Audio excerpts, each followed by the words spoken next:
साथियों, सबसे पहले आप सभी का हमारे YouTube चैनल के ऊपर हम स्वागत करते हैं।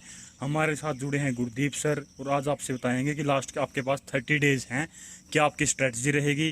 सर, आपके हिसाब से पर डे कितने मॉक टेस्ट लगाने चाहिए और कब से मॉक टेस्ट लगाने स्टार्ट कर देने चाहिए बच्चों को, यानी कि सिलेबस कवर करके मॉक टेस्ट कब से लगाएं? देखो, मॉक टेस्ट तो ज़्यादा भी नहीं लगाना चाहिए। मॉक टेस्ट क्या होता है कि मॉक टेस्ट लगाओ आप, मैं बताता हूँ क्या कितने लगाने चाहिए। आप 10 तो लगा लो प्रीवियस ईयर मॉक टेस्ट, ठीक है। जिसमें आपको आइडिया हो जाएगी प्रीवियस ईयर में क्या कुछ क्वेश्चन आए हुए हैं, कहाँ से आए हैं? कहाँ से आए हैं। ठीक है। हाँ जी। उसके बाद आपको मॉक टेस्ट लगाने न्यू मॉक टेस्ट। ठीक है। ठीक है। जो बिल्कुल फ्रेश मॉक टेस्ट होते हैं, जो ना तो जिनका रिलेशन कोई भी प्रीवियस ईयर से होता है, उनमें उनमें आपको आइडिया लग जाएगा कि किस टॉपिक से क्या क्वेश्चन आने वाले हैं। और जैसे कि आप प्रीवियस ईयर के मॉक टेस्ट लगाओगे, उनमें कुछ टॉपिक है जो अपनी हरियाणा सरकार ने हटा दिए गए। मान लो जैसे सीडीपी में है, पर्सनैलिटी का टॉपिक हटा हटा दिया हटा गया दिया गया है। है। आपको पता है कि पर्सनैलिटी के टॉपिक से 2 क्वेश्चन तो आते ही थे। अब हाँ। हम प्रीवियस ईयर लगाएंगे, उसमें 2 क्वेश्चन है। तो हाँ। आज के हिसाब से हम पर्सनैलिटी टॉपिक को स्किप कर नेगलेक्ट देंगे। करेंगे, हाँ, स्किप कर देंगे। स्किप करेंगे। हाँ जी। तो उसमें वो आएंगे तो हम 2 नंबर तो मान के चलो कि हम न्यूट्रल रख लेंगे उसमें। हाँ तो जी। हम करेंगे कि 88 में से अपने कितने आए। उसके बाद कि जैसे कि एक आप हमारे पास 30 दिन है, तो मैं आपको सजेस्ट करूंगा कि आप 20 ही मॉक टेस्ट लगाएं। ठीक है।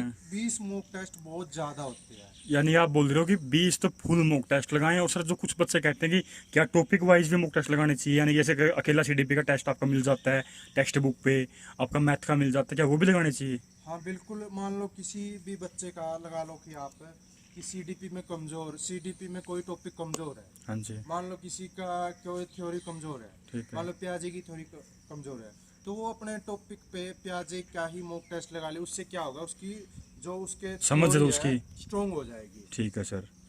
यानी कि टॉपिक वाइज तो आप चलते फिरते लगा ही सकते हैं, वो तो आपने लगाने ही हैं, लेकिन मॉक टेस्ट कम से कम 20 लगाएं। वो इतने भी ना लगाएं कि आपका मतलब माइंड सेट ही नेगेटिव चला जाए अगर नंबर कम बनते हैं तो। हाँ बिल्कुल। तो मतलब लिमिटेड लगाएं, दिन में एक लगा लीजिए, वो भी इनफ है। दिन में 2 लगा लीजिए अगर किसी बच्चे को ज़्यादा मोटिवेशन है। जिस बच्चे का सिलेबस हो गया है उसने 2 लगाने हैं भाई। और सर जो बच्चों का अभी सिलेबस ही पेंडिंग है उनके लिए क्या कहोगे आप? देखो, उनके लिए हम बताएंगे कि उनके लिए आप क्या करोगे, मैराथन क्लास लगाओ जितना भी हो सके। ठीक है। मैराथन क्लास में आपका सिलेबस लगा लो कि कोई भी सब्जेक्ट की मैराथन क्लास कितनी होती है, 5 घंटे, 8 घंटे, 10 घंटे। तो उसमें आप वो मैराथन क्लास लगाओ। और देखो, बहुत से बच्चे हैं जिनका टीजीटी भी है और पीजीटी भी, दोनों साथ में है। तो उनके लिए भी मैं कहूँगा कि उनको 20-20 रहने दो, आप 15-15 लगा लो। हाँ हाँ। क्योंकि अगर 20-20 लगाओगे तो 40 मॉक टेस्ट हो हाँ जी। गए, हाँ और जी। 40 मॉक टेस्ट में आप लगा लो कि आपका पूरा दिन चला जाएगा। और मॉक टेस्ट लगाने का मॉक टेस्ट लगाने के बाद असली काम हमारा तब स्टार्ट होता है। मान लो किसी बच्चे ने मॉक टेस्ट लगा लिए, मॉक टेस्ट में जितना टाइम होता है वो तो लगा लिए। उसके बाद आपने अपनी कॉपी लेनी है। आप उसमें आपने मॉक टेस्ट लगाया, मान लो प्रीवियस ईयर 2023 का लगाया, तो ऊपर 2023 लिख के आपको उसके बाद अपनी कॉपी में नोट करने जो क्वेश्चन आपको नहीं आए हैं। तो वो जो नहीं आए वो लिखना है, और उनके पीछे रीजन लिखना कि क्यों मेरे गलत हुए। यानी तो कि उनका आंकलन करना है सबसे पहले तो कि बिल्कुल है। एनालाइज करना, हमने बिल्कुल टू द पॉइंट एनालाइज करना है। और जो क्वेश्चन हमें नहीं आए तो उनको तो बार बार याद करना ही है। जो आ गए उनका भी देखना कि क्यों आए, और किसी क्वेश्चन पे हमारा तुक्का लगा तो क्यों तुक्का लगा है। ठीक है सर। तो आपका कहने का मतलब है कि सिलेबस तो अभी आप अगर स्लो पढ़ोगे काम नहीं चलेगा, आपने मैराथन लगानी है। अब तो लास्ट टाइम आ गया है। हर हर टॉपिक के ऊपर यानी कि आपकी सीडीपी की है उसकी आप मैराथन मिल जाएगी, आपकी निशा मैम की। और आपके बहुत सारे ऐसे टॉपिक हैं जैसे हिंदी है, इंग्लिश है, वहाँ पे आपको पूरी एस्टेट की मैराथन मिल जाएगी। और सर मैं आपसे एक बात पूछना चाहूँगा, कोई बहुत सारे साथियों जैसे अभी भी मैसेज आते हैं कि हमें आपके नोट्स चाहिए, अगर हम उनको अभी भी नोट्स प्रोवाइड करवाएं क्या उनके लिए लाभदायक होंगे? देखिए, हमें नोट्स मतलब सेल करने से मतलब नहीं है, आप रियलिटी बता दीजिए कि अगर अभी भी कोई बच्चा वो नोट्स खरीदे क्या उसके लिए बेनिफिशियल होगा? बिल्कुल लगा लो। हिंदी और इंग्लिश के तो एक टॉपिक का लगा लो कि 5 या 6 ही पेज है। हाँ तो जी। किसी बच्चे का कोई हिंदी में टॉपिक 5-6 पेज पढ़ने में कितना टाइम लगता हाँ है? जी। मैक्सिमम 20 मिनट, 30 मिनट, 50 हाँ मिनट, जी। 1 घंटा हाँ तो जी। कवर कर सकता है। तो सीडीपी के नोट्स की बात करें तो सीडीपी के नोट्स, अगर आपको एक इजी लैंग्वेज में सिस्टमेटिक तरीके से आपको सीडीपी के नोट्स प्रोवाइड करवाया जाए तो आपके लिए बहुत ज़्यादा लाभदायक होगी। मान लो हमारे पास एक पीडीएफ है 300 पेज की, उसमें सिस्टमेटिक तरीके से और बिल्कुल इजी बहुत लैंग्वेज। सिंपल लैंग्वेज होती है ना, बिल्कुल सिंपल लैंग्वेज, जिसको लगा लो कि 7th क्लास का बच्चा 8th क्लास का बच्चा आसानी से पढ़ सकता है। क्योंकि सर बहुत सारे बच्चे ना सीडीपी को हेडेक मानते हैं, क्योंकि उन्होंने वो अच्छे ढंग से की नहीं होती। तो आपके हिसाब से जो पीडीएफ करेंगे जिस उससे पढ़ेंगे, क्या मतलब वो बच्चे भी क्वालिफाई कर सकते हैं? बिल्कुल। सीडीपी तो देखो ऐसा सब्जेक्ट है, सीडीपी तो आपका बीएड में स्टार्ट हुआ था और जब तक आप नौकरी नहीं लगते तब तक आपके साथ चलेगा, तो इसको तो हम छोड़ ही नहीं सकते। और सीडीपी ऐसा है कि जिसमें से 30 में से 25 नंबर आप आराम से ले सकते हैं। इतनी आपकी एवरेज आपकी सब्जेक्ट में भी नहीं आएगी जितनी आपकी सीडीपी में आ सकती है। बिल्कुल। सब्जेक्ट में तो एस्टेट का आप रिकॉर्ड चेक लो, किसी बच्चे के 60 में से 40 प्लस आते हैं, वो टॉप है। हाँ हाँ, सही बात है।